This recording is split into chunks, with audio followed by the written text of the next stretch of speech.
Welcome everybody to New to Medical Device Sales Q&A. And I hope you all are having a great start to the holiday season. I hope you guys are getting ready for Christmas. I hope you guys are all having fun. And I just want you guys to know I'm so excited about today's webinar because, again, the whole goal is always to come in here and just provide as much value. So if you guys are in, tell us where you guys are watching from, because it's always fun for me to see where you guys are coming from. A lot of times we get people from all over the world, plus, in cool locations. So I always love to see where you guys are coming from. So just put it in the chat. Would love to see where we have. Hopefully we got some warm places. We got some cold places. I was actually just back in the Midwest and it was about 9 degrees. The first day I actually got into Iowa, it was 28 degrees with 65 mile an hour winds. And it then turned into, I think, feeling like -1, which then reminded me why I came out to Arizona. So would love to see where you guys are from. But I just want you guys to know today's agenda and what we're here to do is, first off, just go over how we can help you guys break into medical device sales. What we're seeing going on in medical device sales and how we're able to help you guys. So again, if you guys just tell us where you guys are from, we will have people. So Amanda coming in from Detroit, Michigan. That's nice and cold. So hope you're staying warm, but I hope you guys continue just to get value and make sure that we can help you. Just so you guys know, we're going to be answering all of your questions. So if you have questions, make sure to go put them down in the chat as we will be getting to it. But I will be doing a little conversation of like what we see most people here wanting to break into medical device sales and what you can do to help yourself stand out. But we got Kelly from Maryland. Awesome. I've actually never been to Maryland. That's on my to-do list, but I have not been there. I've heard that it's absolutely beautiful. I've heard Portland, Maine is absolutely gorgeous, especially during the summer. So I will have to check it out. But today, guys, my whole goal is to help you learn what you can do to help yourself stand out in medical device sales, what you can do to be able to break into medical device sales, and how we've been able to help literally just today. Shout out to John. We just got hired well over 6 figures today, and really excited for him actually getting on a call with him here in a little bit. But actually, I'm looking at his offer right now because I actually just wanted to see it. And so as I'm on it right now, I'd love you guys to see. If you look at this at the very top, I'm going to zoom in. I'm going to go to start date. You're going to see start date is right here. And then you're going to see compensation. And you're going to see his compensation is $125,000. He's coming in with a base. And then you'll see below, he's also getting commission. So just so you guys know, literally do this every day. As we're speaking, just got someone hired with a base of 125K, but he will probably be making around 130, 135 plus all of the packages. And so the goal is, how do we help you all break into medical device sales, be able to stand out, be able to go through the interview processes and be the ones that are attaining the job. And so that's what today is all about. But before I go too much into detail, I want to go into just who I am because I want you guys to know why I'm even doing this. Just to give you a little bit background, I originally am from Iowa. I wanted to break into medical device sales, moved out here, did personal training, but then was able to learn about medical device sales, went through the process of what everyone does is try to break in. Everyone tells you, hey, you should go get B2B sales experience. You should do A, B, C, D, E, F, G. You hear 20 different things from 20 different people. And then ended up just being able to go talk to people at the time that were actually venture capitalists. They were making a lot of money and they said, hey, I have a feeling you could do some other things that you don't have to do all of these things, because I was already selling myself in a lot of different other ways. I ended up getting 4 job offers: Stryker, J&J, Zimmer, and then I took a full line rep role with Medtronic. So I skipped the associate sales rep. And then I went in as a full line rep. I took the lowest performing territory in the nation to top 10. I was number 8, number 1 in my region. From there, I was headhunted, went to a startup called Innovis Medical out of the UK. I was one of the first 3 Americans. I then came in, closed one of the largest deals in company's history. And then from there, I then have New to Medical Device Sales, which we were running on the side. And at this point, we've helped over 2,500 people break into medical device sales. Our average person, as of 2025, is breaking in around $113,000.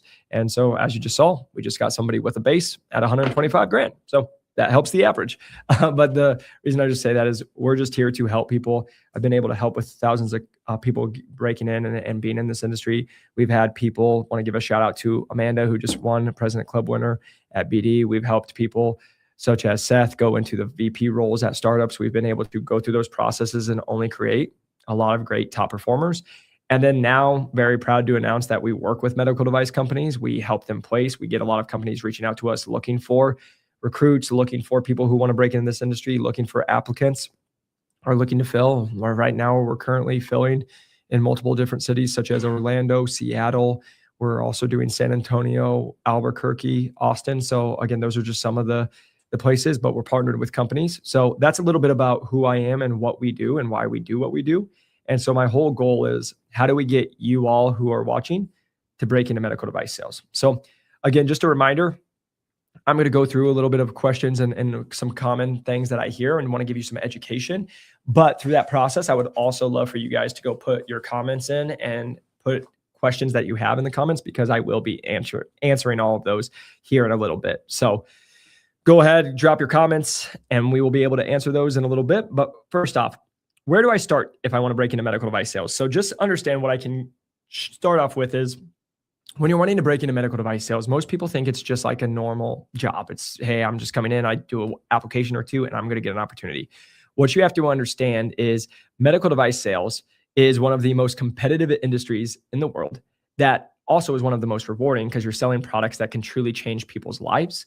And then on average, the average rep will make around $177,000, which again will put you in the top 10% of Americans.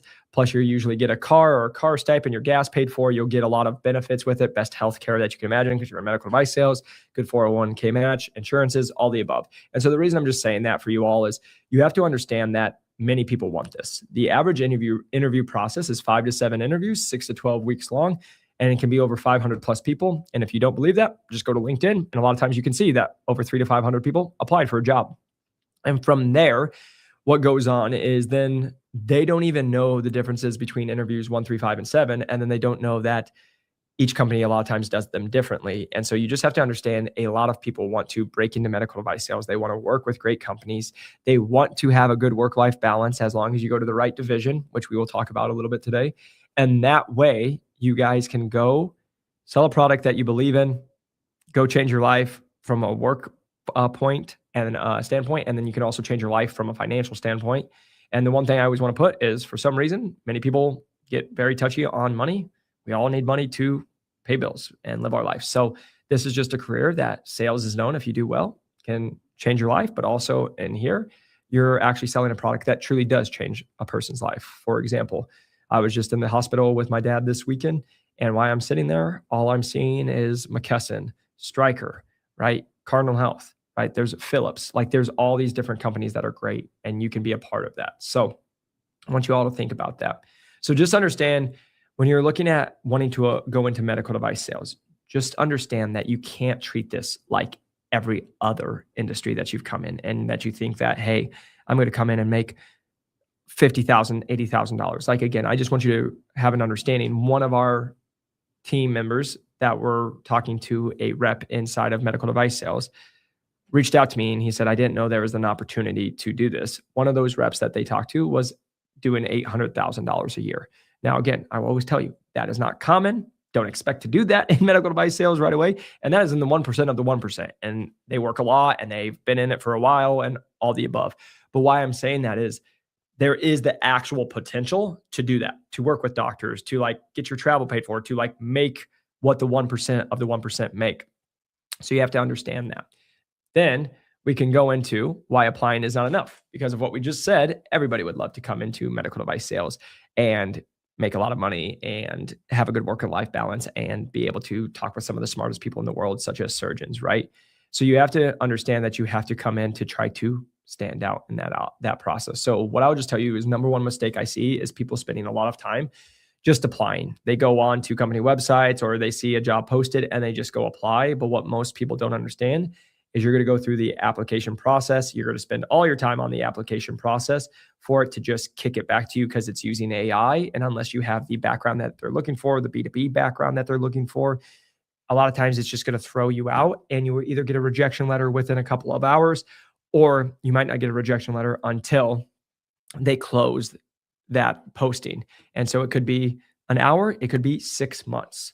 But you just have to understand there's so many better moves that you can do instead of just applying, because even if you just applied and you got an interview process, you're already behind the 8 ball, because now you're going to go meet with people and it's your first time and you're trying to learn as much. And there's not going to be a lot of people going out of their way to really help you, right? If you're just going for the first time and you're just saying, hey, what is this? What is your company? And if you just are looking up online. So just understand, applying, there's so many other ways to get into this industry. Now, that's where we talk about networking, right? So when we're talking about network, how do you actually network properly? The biggest thing is you're going to need LinkedIn. So I always tell people, instead of spending all your time applying and going to job postings, how about you take that same time and you go onto LinkedIn and you start reaching out to people. You start making relationships. You have prepared questions. You learn about their background. You learn about how they got into the industry. You learn about what made them interested in this, how they found out about the field. You learn about what their day-to-day is, and you go through that process. And so what I would have you guys focus on is really utilizing LinkedIn to make yourself stand out, but making sure that you're not just getting on calls to just say, hey, can you give me some advice? Or, hey, I saw a job posting in this city. Can you help me get there? Because that is a common mistake that we see. And it's what annoys the reps the most, is that most people won't do a lot of research before they get on a call with them. And then the only thing that they're doing is asking for a job. So I would just tell you, when we're going through that now networking process, for you all, you really want to focus on making sure that you as an individual are doing the work so you can get people to think about you throughout the process of you breaking in. Hey, maybe they heard of a job, but do they think about you? And not because you just called and put an effort. Because I do want to put this out there. I'm hearing a lot of human beings where the number one thing I've heard from regional managers, senior territory managers, and reps in the industry is a lot of entitlement coming out. Just because you sent a message or you got on a phone call doesn't mean you're like special and should get a job, because that's literally square one of breaking into medical device sales and doing medical device sales. You actually have to show up. So that's what I would just tell you is, like, when you're trying to network and you're trying to get in that world, make sure that you guys are doing that research so you can get into that process. Then, how do you utilize LinkedIn correctly? So again, this is where LinkedIn is going to be your online resume. You absolutely need it, because the first thing that reps and managers are going to do is they're going to go look at you and they're going to go say, hey, this person sent me a message. Let me go look at their profile. So a couple of things you can do to have yourself stand out, especially on LinkedIn. Number one, have a really good profile, right? You can want to have a good profile picture. You want to make sure that you're going through this process and that you're going to be, hey, they look at your profile, they know that that person's professional. Second off, take the open to work banner off, because you're coming into sales. You having an open to work banner on is not really showing that you're a hunter. It's more showing like, hey, I would like a job. And you don't want to be putting those vibes out right away. So I would say have a good profile pic. Then from that aspect, make sure that you have your about section filled out and that you have your online resume section, AKA your work history, all filled out and updated. Because once you do that, you're going to be in a good spot of people looking at you and seeing, hey, does this person have any transferable skills? Then once you have your LinkedIn utilized to be able to go reach out, connect with human beings, then we want to make sure that we're sending people messages. We're wanting to connect with human beings.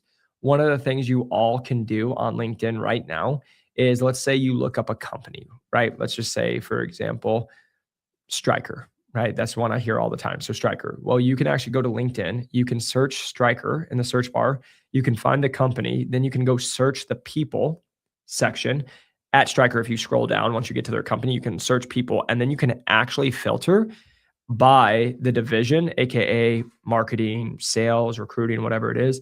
And then you can actually even go a step further and you can actually go from the city. So you could actually look, hey, is there somebody in San Antonio or Tampa, Florida that works for this company? And so from there, that's where you guys will be able to take it to the next section of being able to then be more specific with who you reach out to. And then one of the things when you're sending out a message with everybody, what I would tell you to do is I want you to focus on not just sending out a regular message of saying, hey, I'm looking to break into medical device sales. Can I pick your brain? Or, hey, can I get some information? You actually want to focus on trying to make it as short and sweet to the point, and then adding your phone number. Because when you add your phone number, this is us teaching you guys to make the person you're trying to get on a call with, aka the prospect, their life as easy as possible. So, for example, when you're sending out a message, make sure that you send out a message, but you're actually putting your phone number. So when they see that, a lot of times these reps will call you what's called windshield time. They're walking out of a hospital, they're going to the next hospital, they're going to be driving from hospital to hospital or account to account. And so from there, that they can actually reach out to you. So make sure that you put your phone number in there. So when your phone number is actually in there, people will actually be able to just call you right away. And then from there, you can look them up on LinkedIn. You can have some pre-calls planning done. That way, when you get on a call with them, you're ready to go. Well, a big common mistake that I see is people not putting their phone number on. And then what happens is it says, hey, can we connect? And then that rep's actually going to respond back and say, yes, we could connect. But then what happens is then you're not ready. You might be busy. They were ready to connect with you that minute, that hour, that day. And maybe you get back to them a couple hours later, or you get back to them the next day. And now they sat there waiting, and you only get one shot a lot of times to make a first impression. And so what I would just sit here and tell you, make sure you put your phone number in there. Once they get your phone number, they can just call you when they're driving, and then you can put yourself in a really good spot. So when it comes to LinkedIn, that's like a really quick, easy way of make sure you have an updated profile, make sure you're sending messages with your number in there. Also, you can actually reach out to people. And from reaching out to people, you can actually get specific on which company you want to be a part of or where they live, state, etc. So that's what I would tell you. Now, I'm going to go into the last piece of it, but this is where I would tell you guys, put your comments in the chat and wherever you're watching, just put your comments in because I want to be able to answer it. So we're going to do a live Q&A right after this. So any question you have about breaking into medical device sales or you're in medical device sales, like would be happy to answer it for you. So we will be putting those on the screen and we'll be able to answer those. So when you get a second, make sure to put those questions in and then we'll answer those.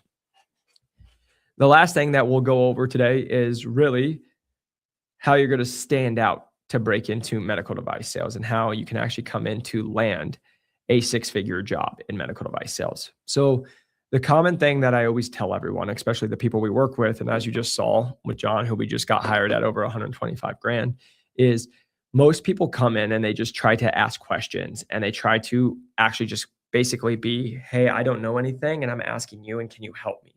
But if you really want to come in at well over six figures, what I always tell people is you have to be seen as a peer-to-peer. What does that actually mean? It means, have you done the research? Have you talked to other people at that company? Do you know anything about that company? Do you know the mission statement, the values, right? Have you talked to anybody in that same division? Do you have conversation that you can bring up about the products, right? So because many people, what they'll do is, let's just say like Stryker, like we mentioned earlier, you'll get almost Stryker reps. You don't know what they do, what specialties they're in, what's their competitors, right? You won't know anything about the actual division you're talking to. You want to know about any of their products. And it's just so easy to actually stand out. For example, go to ChatGPT. You literally can go take a company at Stryker and you could put the division in and you could say, hey, give me a quick summary of somebody I'm going to get on a phone call with and give me the top 5 talking points and products. And you could stand out very easily. But I will just sit here and tell you, as you go through this interview process, we need you guys to be able to show that you're doing the job to get the job. What do we mean by that? Is, hey, do you know how to prospect, aka going on to LinkedIn, finding people? Do you know how to cold call? That's your messages and getting them to respond back. Then when they have a meeting, do you know how to like actually run a meeting? What's the objective? What's the goal that you're trying to get? Then from there, are you closing them, right? Are you setting up another meeting, right? It goes into do the job to get the job, because no matter what your background is, you'll be able to show that you can do the process of it. And then they can teach you all the specifics at these companies, right? The companies are going to teach you everything that you need to know. You just need to know that they need to know that you're able to hustle and you're willing to hustle and you're going to go do all of those aspects of it. So that's what I would tell you guys to really focus on as you go through this process. And then once you've done that process of showing that you know how to do the job to get the job, it's what are you doing to stand out, to have yourself looked at as a peer, right? So again, if you're wanting to come in and just work all the time, 24/7, 365, make 55, 60K and work all the time, there's easy ways to do that. But if you're actually coming in here like John, right, who has a kid, he needs to be home. He needs a work-life balance to an extent. And he also needs to make a certain amount of money, which was over six figures when we started working together. We just accomplished that, but that was us coming up with a game plan on how are you going to stand out so you do get an offer for over 120K and make sure that you can have a work-life balance that can help you support you and your child. So that's what you all just need to understand is when we're going through this process is, do they believe that you can get a job and that you'll actually go perform? Do they believe that you've done your research, not just tell them they'll be good? Because that is one thing I can tell you as working with a lot of people and working with a lot of medical device companies. Every human being they ever talk to says, oh, I know I'll be successful, but throughout the interview process hasn't even showed that they would do that. They haven't followed up. They haven't reached out to other people. They haven't actually done any research. They're just like kind of winging it and they think that that will be enough. But you actually have to show that process here. And then when they're asking you questions, you're able to talk at a very high level. You're not just saying, oh yeah, I can run a tray. Like you're able to actually have a conversation that somebody in the industry who's been in the industry for 1, 2, 3 years could understand, and you guys could have a really good conversation. So those are the biggest things that I see for breaking into medical device sales at over six figures is you need to really learn how to stand out, and how to get yourself in a six-figure position is by being a peer, not just, hey, can I run a tray? Or, hey, can you tell me about a job? Or, hey, I'm willing to work hard. Because at the end of the day, there's a lot of people willing to work hard. But if you're not doing the things that show, every time these managers and reps are talking to you, they're putting you in front of a doctor or a surgeon. And they're like, how would this person be reacting right now in front of that surgeon? Or the easiest thing I can even just say, we've had people who get a test of saying, hey, you're going to come in and let's see if you can come in to an interview. And they tell you, let's be there at 1. And they'll check it at 1:55 to see, or 12:55 to see if that person's 5 minutes early, right? And so again, it's just the little things that can come in, and are you doing that process? So those are the biggest things that I see people wanting to break into medical device sales. And so now I'm going to go and answer questions, but I just want you guys to come in and ask the questions that you have. Now, let me just put this person, here we go. So Mr. Robert, great to see you. So no question here. Jacob, you're the man. Helped me break in at over 6 years for MMS. Just had my first 10K month. So I just want you guys to know, these are absolutely my favorite. Robert's an amazing guy and came to us, wanted to break into the industry and got the results. So absolutely love to see it. And again, I just want you guys to see as he came in as an associate. So everybody who says, oh, you can't break into an entry level role at over six figures, it's just simply not true. So hopefully that helps. But again, we're here to help answer you guys some questions. So if you have questions, drop them in the chat. But Rob, just want to say, great to see you, my man. Glad you're doing well. And hey, congratulations on your first 10K month. There's going to be a lot more where that comes from. So it's awesome to absolutely see. Nothing better than helping great people get into this industry and make a difference. All right, let's go to Kelly. So I'm a nurse wanting to break into pharma sales. Nursing interviews are very different than sales interview. Any tips? So Kelly, so just so you know, the guy I just got hired at $125,000 that I just showed at the beginning of this webinar is a nurse. Just to let you know, we've worked with a lot of nurses. We've got them hired a lot of the times at clinical roles. And so what I would just sit here and tell you is, yes, it's a very, very different role. I will just sit here and tell you, I've literally talked to hundreds of nurses. And let me just tell you, most nurses want to leave nursing because they feel burnt out. They're an hourly employee. They don't feel respected. They know if they want to make more, they have to work more overtime. They feel like they're capped. They feel like they're not appreciated where they want to be. Many times they're doing 1-to-1 or 1-to-10, right? Like your shifts, and they would like to do 1-to-many, and they want to get away from being just a 1-to-many person, and 1-to-1 person. They feel like they're meant for much more. And they want to make a living that's not tied to, I have to work overtime if I want to make six figures. So I just want you to know if that hits any of the pain points that you're on. I've heard it a million times. But going into how do you stand out? Well, here's the biggest thing that we always have to have a talk with nurses. Nurses usually will get a job because they have a certification, a heartbeat, and they can talk to people. There's a lot of times I've literally had people on our podcast. So if you haven't, go check out our podcast, New to Medical Device Sales, or our YouTube channel, New to Medical Device Sales, where a lot of times nurses have come to me and said, I got the interview or the job without even doing like an actual in-person interview, or I just did one interview and I got the job. You have to understand this interview process is not like that, right? Just to give you an idea, you can go watch the podcast. I would encourage you. We had Randy, who was a nurse of 18 years. He comes in, he's now at over 150K as a clinical, But what you guys have to understand is he has a $120,000 base, a 30K OTE, right? So on target earnings. So he would be at a 150 plus he's going to get a car. He gets his gas paid for. He's also going to get all the insurances and all the stuff. So many people don't understand, like just in your packages, you're probably going to get another $15,000 to $30,000 depending on the package in the company. And so why I'm saying that is even if you got, let's say you make $85,000 as a nurse, but then you say you got in at medical device sales at 85,000, you're actually doing way better because they're going to pay for your gas, a lot of times pay for your cell phone, Wi-Fi, et cetera, stuff like that. So that's number one. Number two, when you're trying to go through the interview process, again, it goes back to how do you stand out through that process? How is your background going to be able to translate to these companies?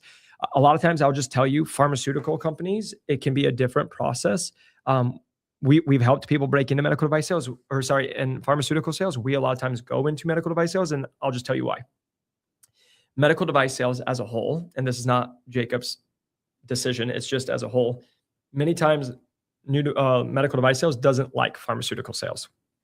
It's not a huge fan. For example, if you go look at some recruiters posting jobs, they will literally say pharma reps do not apply, right? So I just tell you that is they get told that they're not really selling, right? You're just going in, pushing some coffees, selling some samples, and then the doctor's going to go and get kicked back and blah, blah, blah. So the reason I'm just saying that is normally we push people to medical device sales first because you can still have a good work-life balance. You can actually use your clinical background. You can help people. You'll usually make more money and you'll have a better work-life balance. Like once you get established for the money piece of it, compared to, yes, you can probably have work way less in pharma, but your paychecks are going to be way different.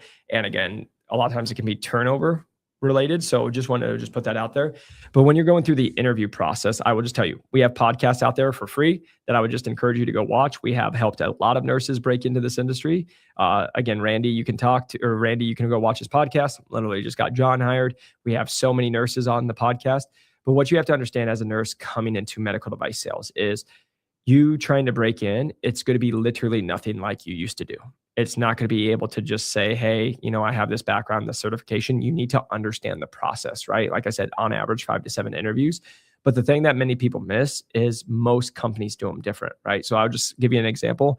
Medtronic, Stryker, J&J, right? On average, J&J will normally do an actual like online video set.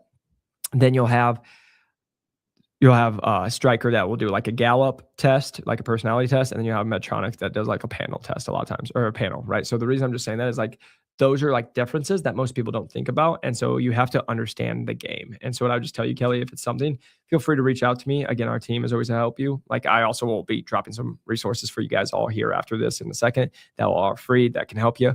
But I would just sit here and tell you for your interviews, they're really different. And you have to also understand, are you going to a clinical role or are you going to a sales role? Because for example, a clinical role, we have to prep our nurses way different than if they're going into a sales roles, because that's two different kind of people that they're trying to hire. A sales role is more type A. Can they go hunt, get all that piece, compared to like a clinical is going to be more of, hey, patient facing, right? We're going to be more about relationships, all that aspect of it. So if you have more questions, please feel free to put them in, but that's what I would just tell you in that aspect. All right, Richard. So via AI and blogs, is it true 50 years old, even with a strong B2B sales background, have very little chance OTE to be hired regardless of certifications? Yeah. So, well, real quick, like possibly AI and blogs, I can just tell you from real human personal experience, here's the reality of it is certifications really don't matter too much, especially if we're talking about sales. 50 years, again, age really doesn't matter. I've helped people that are 50 break into the industry, that like Shannon Holly, she broke in, she was from radio, right? She had been in radio for 20 plus years. And at 49, she broke in to medical device sales and does very well, right? And so the reason I'm just saying that is a lot of times age isn't going to be like the factor, because again, just transparently, you can always use it. If you're younger, you're like, hey, I don't have a family. I don't have as much baggage. I'm more energetic, whatever it is, like that, you can use that. But for example, if you're older, you're more seasoned, you probably have more relationships. You're actually like have paid taxes before. Like there's all the ways to bring it, and it's how you spin it to yourself in it. But the one thing I'll just sit here and tell you is like when we're talking about with your B2B sales background, I will just sit here and tell you, the hardest people for us to ever get hired in medical device sales is salespeople, because they come in with all of, oh, I already have this background, or I have this. And then they get told by all these recruiters, all you have to have is B2B sales background. And then out of nowhere, they've been trying for 3, 6, 12 months and they still haven't been hired, right? Because they're looking for specific things. So, Richard, I would just sit here and tell you from whatever AI or blogs tell you, I would just tell you is you have a good chance, especially if you're B2B and you've been in B2B for a while and you've had really good experience and you're able to carry that over to medical device sales. Yeah, there will be a company that definitely will be willing to take a shot on you. But I will just sit here and tell you what I watch the most, especially with people that are 10 plus years of B2B sales experience. They think they're experts because they did B2B, but now they're coming into medical sales, which they've never sold to surgeons. They've never actually been in surgery. So then they try to tell the companies why they'll be so successful. But all, again, going back to what we talked about, you got to do the job to get the job, not just say you'll be so great, because every other person in your exact same shoes is going to say, I will be successful. I have sales experience, right? And the reality of it is most of you won't. And so you have to learn how to do the process. And then through that process, be able to show it and then just use your background as a very strong anchor that you'll be able to use throughout that process. And so this is what I'll just sit here and tell you. Being 50 and B2B sales background, yeah, you could definitely get hired in medical device sales. There's going to be a company that could use that. They actually want them more seasoned, right? Let me just say this. There's been times I've been with startups that are like the founders are 30, 31, 35. They actually like getting an older rep because it adds more season and from a perspective, they can bring them in. So there's a lot of different companies and a lot of different angles that you can play this at. What I'll sit here and tell you, age has nothing to do with it. Again, many times background has not much to do with it. It's going to be how are you prepping and how are you showing up in the interview process? Because the last thing I'll just say, why I always say age, like unless you're like 55, 60, and again, 60, 65, like just transparently. I remember being at one of my accounts. They had a guy, he was 67 years old. And they used him because he was available. He didn't have a lot going on. He was single at the time. And, he was always available to go to all the different cases around Phoenix. And so he was 67 and he was doing medical device sales. And so the reason I'm just saying that is that common and normal? No. But like, again, the one thing I'll just sit here and tell you is the people who always struggle are the people who are telling me they don't want to be common or normal. And then they try to go do common, normal things. So I would just tell you, Richard, instead of like, you have a great background, you're 50, so you have wisdom and age with that. The biggest thing is, can you actually sell yourself to beat out someone who's 27 or 32 and who's hungry? Because you have B2B sales background, but what happens if that same person, because what you guys don't also understand is many times you're not just going up against someone who's from B2B, you might be going up at a role for Medtronic. And like when I was at Medtronic, we had somebody who came in and was a rep at another smaller company, right? So, and then when they did that, they already had medical device sales experience. They just wanted to work at a larger company. So you're not only going up against people who have B2B sales experience and aren't in the industry, you're going up against people who are in the industry. And the last thing I'll just say to that is sometimes I say that and people are like, oh, then I don't even know why I try. And if that's your thought, then don't try. But the people we work with are like, yeah, that sounds exciting. I want to beat out because I know I can do this. And then we work with them and show them the way on how to do it. Again, just so you guys know, John, right now, no experience, was a nurse, just got hired as a clinical at $125,000 with, again, his OTEs, which I still have to look harder into. But the reason I'm just saying that is he beat out a lot of people with sales experience and clinical experience that were already in the industry, right? It's just when you know how to do the job to get the job and show why you're hungry and show that you know the steps and the processes, and then you do the stuff to wow them, you can be the person getting the offer. So that's what I'd say, Richard. Honestly, at the end of the day, AI, blogs, whatever it's going to be, if you have a strong B2B sales background and you know what to do, you'll be able to get into this industry. The biggest thing I'll just sit here and tell you is most people don't know what to do. And then they're trying to like guess. And then the problem is that they go talk to 20 different reps, and then 20 different reps give them all this background and all the stuff. And all I can sit here and say is everyone says, go get B2B sales experience. And literally every day we get people hired with no sales experience. And so it's showing that you just have to learn how to play the game with that process. So, all right, Amanda. So I've spent 20 years in management and retail with an authorized retailer for AT&T, and I have a BS in marketing. I'm very interested in getting into medical sales. Seems like my sales background doesn't meet the qualifications. What are your thoughts on getting notice on how to sell my skills? So Amanda, to that point, here's the biggest thing. Many times, if you're doing like AT&T and you're going to that place of it's B2C, they're not going to count it. And I just say this as somebody who was a personal trainer, who literally sold my own business, who sold my own services, had to train human beings to get paid. And it was all that aspect just to get told that's not sales experience, right? Because it wasn't B2B. here's what I can sit here and tell you. We've taken plenty of people who have a very similar background, have had sales. You have to be able to turn that into how would that transfer into the role that you're about to go take, right? So they'll say, hey, have you ever sold to an actual company before? You might be like, hey, no, I've never sold to this, but, and then you'd be able to answer why you would be a good fit too. I can just sit here and tell you, you guys all have to understand the whole goal of a medical device sales interview is to tell you why you're not a good fit. And what happens is many of you will get told that, and then you go, oh, and then you feel bad for yourself, compared to what it has to be is, hey, even though you don't think I'm a great fit, here's why I'm a good fit, right? Or, hey, even though you look at that as a weakness, here's why I actually see it as a strength. And you're being able to turn that in, because there's always things that you can turn. For example, going back to Richard, if you're 50, again, I've helped people that are around that age get hired. So we can use that as a strength, but also I've held people that are 25 beat out people that are 50. Why? Because you use those strengths. So it's, and again, let me just make this clear. If you're 50, some people will love that. And some people will be like, you're too old. And same thing. If you're 23, we just got Alexa hired with Smith and Nephew at 22 years old. She had to come over the opposite of you're too young. So it doesn't really matter. They're always going to tell you why you can't do it, but you have to be able to come. So Amanda, for you and your background, you have sales experience. They're just going to tell you it's not the traditional background that they're looking for. And you have to be able to show why that background would still be relevant to the position that you're applying for and why you would still be successful with it because of the background you already have. And again, showing that process as you're doing it, right?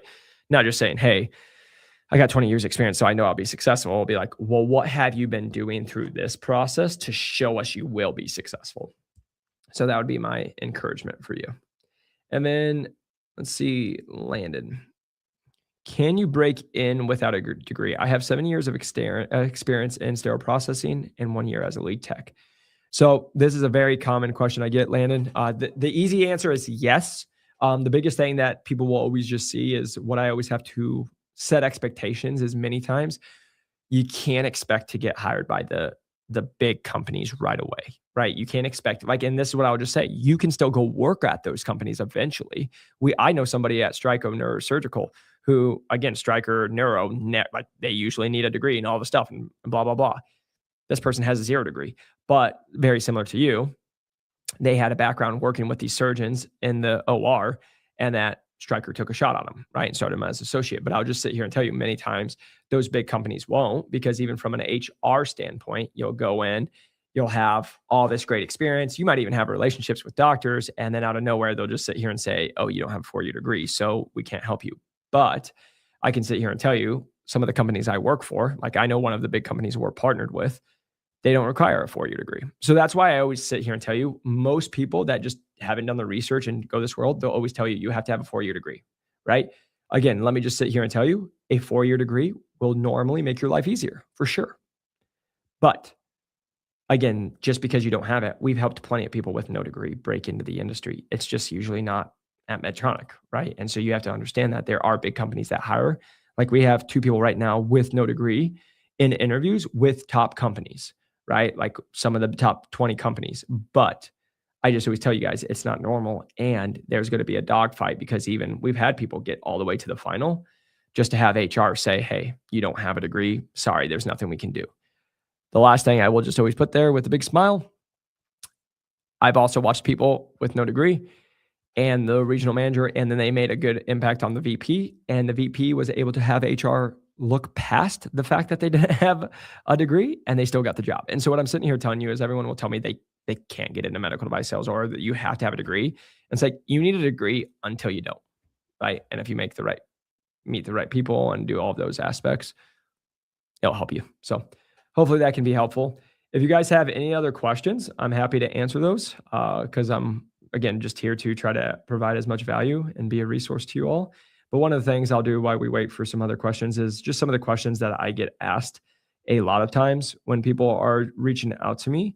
And I think one of the most common things I get asked is how much travel is involved in medical device sales. And here's the thing that I can easily say is it depends on the division and depends on the company. So that's the tough part, is everyone wants me to give like a straight answer, but it's always going to be dependent. And why I say that is, for example, there's some divisions that only work in cities. So for example, here in Arizona, that they'll only be in Phoenix, because Phoenix is such a big market. There's no reason, because it's the biggest city. It's like the 5th largest city in America. So there's no reason to go outside of Phoenix. and the metro area. So the reason I'm just saying that is for you all, there's some people who don't ever leave. And then there's, for example, I ran 2 states. So I had Arizona and then I also had New Mexico. But for example, with my New Mexico, I only went out there usually on average once to twice a month, or sometimes it was like once every 6 weeks. And a lot of times it was just a day trip. I used to drive it back in the day when I had to get first going and bring equipment. But then I got to the point where I would just get on a flight that left at 7 or 8 o'clock in the morning. I'd get there at 10. I'd be there for my cases for 11 to 2 or 3. And then I'd be on a plane back home at 4:35. And then I'd come home. So it's just being able to monitor that. But again, there are some divisions that you won't ever leave the state. And then there's other divisions that, you might be flying, like one of the people that we just talked about that makes over 800K. She runs a territory that's 7 states, right? So it's just going to be dependent on where you're at. So I think that's something that I would really have you guys all think about as you go through that process, because when you're wanting to break into medical device sales, I always get told, oh, I hear you travel a lot. I hear you have to like live on the road. That's only certain different companies and certain different divisions, right?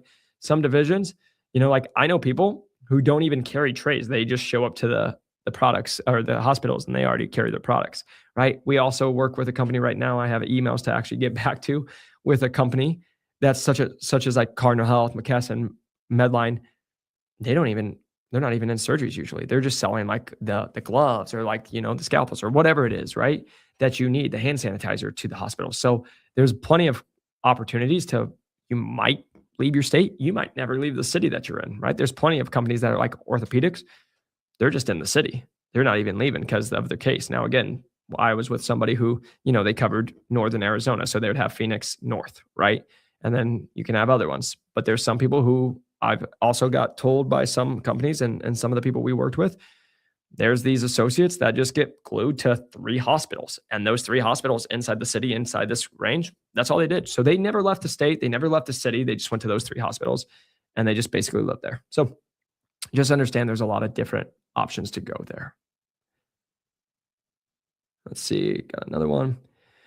So I was rejected by J&J MedTech at the final interview because I wanted it too much. That's the feedback from the hiring manager. So Lily, first off, a couple things. Number one, it's always interesting. I always just sit here and tell you guys, to everybody, this is why we always tell people to take everything you hear with everyone from a grain of salt. I can tell you, as somebody who helps hire with these companies, works with recruiters, helps all the above, has got many people, you have to always take what medical device managers and reps say with a grain of salt, because I can sit here and tell you a lot of times the managers and reps can give some of the worst advice, AKA like just go apply. and just so we're clear, when somebody tells you to just go apply, that's them saying, I don't want to talk to you and we'll let HR reject you instead of me rejecting you. Just so you guys know, like that's a little lingo that goes in there. Number one, but number two, Lily, like first off, that stinks. Unfortunately, that happens. The one thing I would just sit here and tell you, it's always interesting to me when you hear maybe something like that, because we just had somebody lose out at a massive medical device company, and like literally they met with the VP, and then the VP said, hey man, you're going to hear from us again. And then they end up passing on him because the role was for about 120K. It was an entry level role, but they're like, hey, you're too talented for this. We know that you would get this job and that you would leave us in 3 months, 6 months. So we don't even want to offer you because we want to find something new for you. And the conversation I had to have with that member of our program was, it's always interesting because reps and managers will say that. But then the funny part is, hey, you're too qualified. You're too good. And if I hired you, you'd make me look too good to where even if you got to a spot within 6 months that you had to be promoted because you crushed it so well, which would only make me look good, right? Which would only make me look good. I'm going to have to pass on you. And we're not going to give you this job. And then we're going to try to go find you another job, which then if you're a top prospect, guess what? That person's already in the interview process with several other companies. They're not going to be around when that person comes. And so now they don't even take a shot on them. And then they lose out on them altogether. Right. And so I just want you guys to hear that, because this is why I smile and I laugh, because a lot of times things that get said make no sense.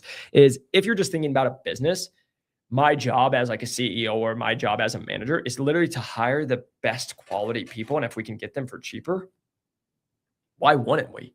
Because then that only makes us good and we got a deal and all the stuff. But like people don't think that way. So the reason I'm just saying that is that's unfortunate.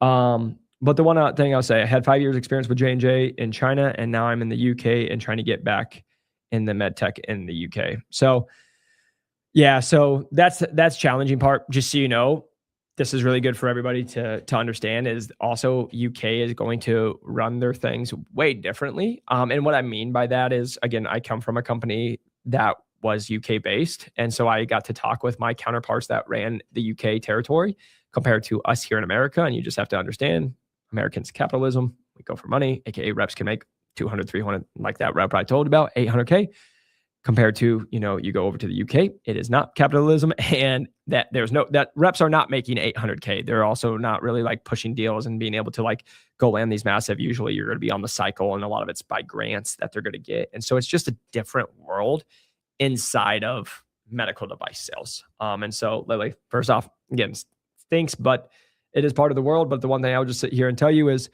everybody just has to always wonder and understand, like just always be interested of what everyone says, but also be careful of everything you hear, because many people will give you advice, and sometimes I would not take that advice. But again, Lily, I guess the last thing I'll say, and then if you guys have any other questions, you can put those in. Otherwise, I got some things for you all.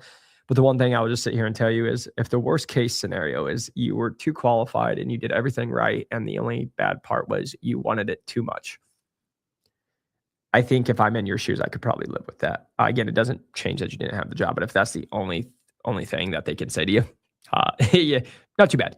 So that's what I'll just tell you. And again, if it didn't work for them, go find, like, if J&J MedTech didn't work out for you, like, go find another company, because I'm pretty sure some other companies will really like you, that you're in that aspect of it. So that's what I would just tell you as you go through this process, because we want you guys to always just be as encouraged as possible. And again, it can be challenging, but I will just sit here and tell you, sometimes it can be very, very challenging to you all to get into that piece. So here's the one thing that I will just sit here and tell you guys.